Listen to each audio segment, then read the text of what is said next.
What's up? If there's ever a naked man hiding in a bush calling out your name, just run. Who are you? How do you know my name? And why can't you come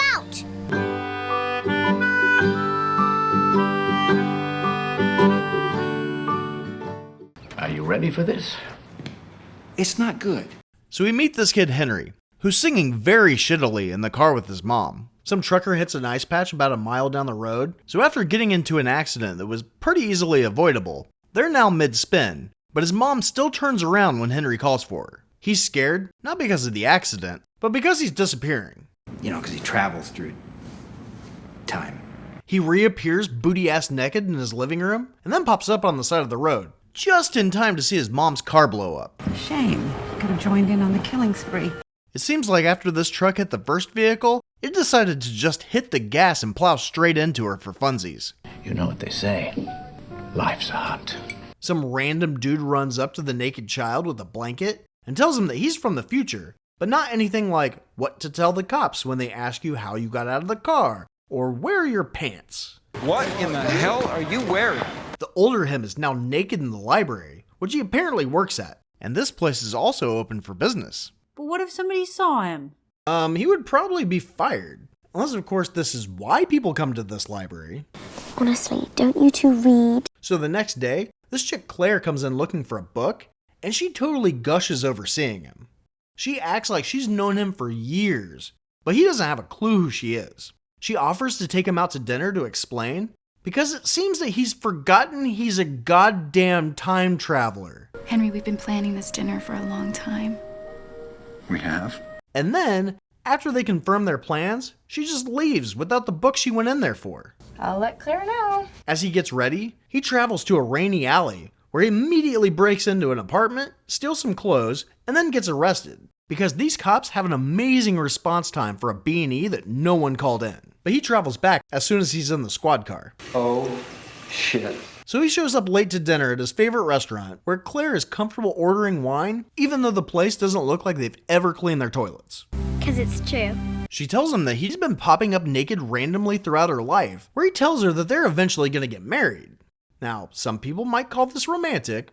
Well, that's what everyone says, anyway. I prefer to call this grooming. You came to that meadow, and you forced yourself into the heart and the mind of a little girl. So she tells him things that he's told her that haven't happened to him yet. So he's like, well, that's a bunch of horse shit. I refuse to believe that my future self told your younger self things that I don't know yet. Then the girl he just met tells him she's been in love with him all her life. You know, because of the grooming. I've been in love with you all my life. Claire, right? Yeah. But of course, that doesn't stop him from taking her home. And then, the way she stares at him when they get there doesn't stop him from kicking her out. You told me to go easy on you, and I'm not. And while they're busy ignoring these red flags, he thinks this is the best time to ask her about the time she first met him. How do we meet? So she was 6, and he's naked in a bush calling out her name. Really creepy. She thinks it's somebody named Mark. How many guys hide in this bush watching her? Any number higher than 0 is too many. She then realizes it's not Mark and wants to call out for help. But he's like, no, don't tell your mom, and come closer to the bush I'm naked in. She is a child. He takes the blanket that she has so he can come out and introduce himself as someone she'll be seeing a lot more of. Oh, and she does. She then takes the scenic route to the bathroom and gets jealous that he's dated other women while she's been in love with him before they even met. I'm sorry. I really have no idea who you are. But he barges into the bathroom to let her know it's okay. We then find out that she's really never had a boyfriend because she's always thought of him as the perfect guy. He's not that cute. And her roommates Charisse and Gomez are concerned that she's spending too much time with him. Yeah, it's a problem. A few days later, Gomez sees an older version of Henry in women's clothing fighting a dude. You know that purse? Doesn't look good on you. Henry explains to him that he's a time traveler, but I'm not sure if Gomez accepts this or is being sarcastic. Oh, hey, I'm reassured. I can't tell if you're joking or not. Oh, no, you're supposed to use a sarcastic voice. Now I look foolish. But then Henry puts on men's clothes and disappears. So is him getting dressed how he travels back? It sure seems that way. Maybe the temperature of his penis controls his jumps back. Because if he gets too excited, that's when he leaves. TV's friends are gonna set you off. I really don't need to know how the whole thing works, because I don't care. So after seeing this, Gomez goes to tell Claire not to marry him in the future because of the time traveling, not because of the cross-dressing. Because we don't kink shame. But she says the past can't be rewritten, so she clearly can't do something in the future. Oh my god, you are out of your mind. Henry's in the past and bumps into his mom. I love you. He introduces himself to her, and she's like, "That's my son's name too, and you're clearly not him." He's just 3. He then, out of the blue, starts telling her about meeting Claire and how happy he is. And then he gets off the train and stares at her. I love you. When he gets back to his time, he goes to see his dad, who apparently suffers from delayed reaction syndrome because his depression from his wife dying 20-ish years ago has just hit him in September. August. Henry tells him that he's getting married, but hasn't proposed yet because he wants to use his mom's rings. So his dad gives them to him, and he just puts the ring on her while she's asleep. Or at least pretending to sleep, because she's wearing a crap ton of makeup for somebody who's supposed to be asleep. But I suppose you could pull this off if you asked your husband years in advance when this would happen. It's not like he's nervous. He knows she's gonna say yes. And there's really no reason to get excited when you know the outcome, but you think he would have at least put some effort into it. Will you marry me? No. But it's definitely more effort than he puts in for his wedding ceremony, that he doesn't even attend. But luckily his older self stands in, and no one seems to really notice the gray hair, except for his father-in-law. He's got gray hair. Her dad's a Republican and a hunter. Oh dear. But he does show up for the reception and their terrible first dance. But when they make it to the honeymoon suite, he gets too excited on the bed, completely in the wrong way, and disappears. Totally sucks. Why doesn't he just want to have sex with me? What if I could? You know that. And apparently this part of his wedding night wasn't a big enough event for one of his selves to be drawn to. I was a big event. He then finds himself back in the meadow with Claire, making this the second time her 6-year-old self has been addressed before they get in bed. There's something wrong with you. She wants to know if he's married, and when he says yes, she gets all emotional about him being in love and says that she was hoping that he would marry her. Step 2 of the grooming process is complete. What was step 1? Getting her to want to see him again and not tell her parents about him, especially the part about him being naked. Oh, right. No. Don't call your mom. So we see that living with a time traveler isn't all it's cracked up to be.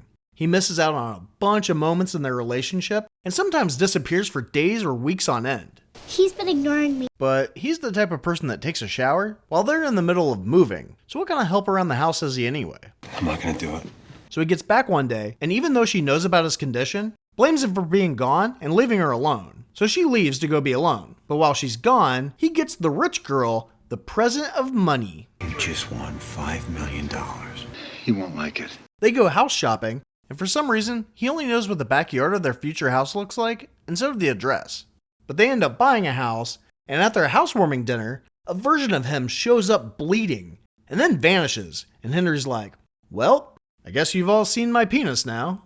It's how men bond, apparently. When Charisse and Gomez leave, they discuss if he knows when he's going to die, and he has to explain that he's a time traveler and not a psychic. But she's never seen him older than 40, so she thinks there might be a cure, but they've never met with the doctor that she mentioned on their first date. Who's Dr. Kendrick? He helps you? You'd think you'd want to get a head start on something like stopping your sporadic time traveling. And now that they know he's going to be shot in the future, she decides that now is the time to tell him she's pregnant. You idiot! So he finally goes to see that doctor, while she miscarries the baby. Since Henry thinks that the baby might have time traveled out of her, he goes back to the doctor that doesn't believe he's a time traveler. So he travels when he gets too excited. Why would a baby that's in her tummy do that? Well, she was eating at the dirty bathroom restaurant, and maybe the food's just that bad. I've also committed numerous health code violations in my restaurant. Some of them would shock you. So he manages to convince the doctor to run a CAT scan on him, and he induces an event both to prove to him that he travels through time, but also to get the results of what happens when he does. The doc thinks that he can give him some medicine to stop the time traveling, and if that works, they can give a smaller dose to the baby. You can control it. But she miscarries again, and she's upset, but we see a little girl spying on them, so we know it works out later, even though he goes to get a vasectomy. Shit! That's gonna hurt. So after the surgery, his balls hurting sends him back to the meadow to see young Claire, who knows that they're going to get married in the future now. Grooming step 3 complete. You tricked me. And then he kisses her for the first time. The trap is now set. There's nothing you can do. He gets back to the present and limps back into her studio to tell her that he was just seeing her when she was 18. And now it finally dawns on her that she's been groomed this whole time, all because he got the snip. Wait, you think that I wanted this life? This husband that disappears without any kind of warning? She then confirms what his dad thought of him. Who would marry you? Do you think anyone would want that? That night, she gets a call from a younger version of Henry who needs a ride. She tells him about their fight and then looks at him like, hey, your balls still work. And she has a baby with him. This thing I have isn't always a curse. She thinks they can keep this one if she acts like a hippie. We should give this baby the most serene gestation on the planet. While she shows off how shitty she is at naming things, Jane? I used to name all my dolls Jane. he travels into the future to show off his junk to a whole field trip full of children. Did my students put you up to this? Because, man, you are good. One of them happens to be his daughter, and we see that Claire's worse at naming things than we thought. We name her Alba. Their interaction is interrupted when her teacher wonders why she's with the pervert from the animal enclosure. I'm calling security. But not before she tells him that he's gonna die when she's 5. He goes back to tell Claire that the baby will be born, and somehow the excitement of the news doesn't make the baby time travel.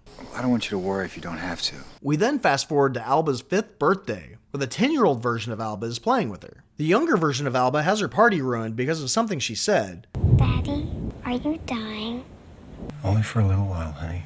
And then Claire's day is ruined because Henry won't tell her about it. Alba ends up telling her that Henry's gonna die when she's 5, so everyone ends up having a shitty time because of something that might happen in the next 364 days. Oh, it'll happen, believe me. She couldn't have told her tomorrow? Nope. Because the next day, he shows up with hypothermia and frostbite, while the Albas play with a dead bird. You're weird. He's gonna be confined to a wheelchair for the next few months, and won't be able to run when he's naked. Go somewhere, asshole. Alba tells him she sings when she's about to time travel. So he sings, and it's so bad that the future shows him dying to get him to stop. Dad says I can't carry a tune in a wheelbarrow. And since it's snowing with fireworks going off, he knows he's gonna get shot on New Year's. So when it starts snowing, he tenses up. This is too much. They blow through the holidays, over-decorating each one so we know when we are. And then we get to New Year's. He tells Gomez goodbye because they clearly had a great bond. You've been a great friend. What are you talking about? I don't give a shit about you. But he was there when he showed up naked. True, but a real friend would have said something like, hey buddy, remember that night you saw my penis? It's not half bad. It's tonight. And he would have been like, oh, you're gonna die, that sucks. And then Claire comes in and says she doesn't regret being groomed at all, that their life together was great.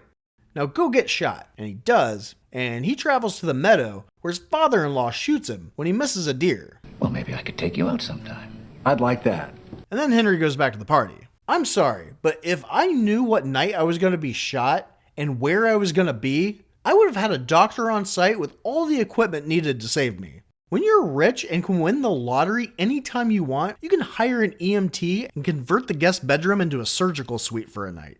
Well, that's good to hear. And on the day you know you're going to die by gunshot, why wouldn't you immediately lay down as soon as you saw a deer? Why's that? But he dies, and somehow shows up in the meadow 4 years later, so we know that he managed to find a way to visit Claire after he died. So she'll never be able to move on. Leave her alone. She's codependent like the rest of us. You thought she was going to dodge that bullet? Why don't you tell me what the hell this is all about? You want to know? It's about you subscribing and liking this video. You're full of shit, you know that?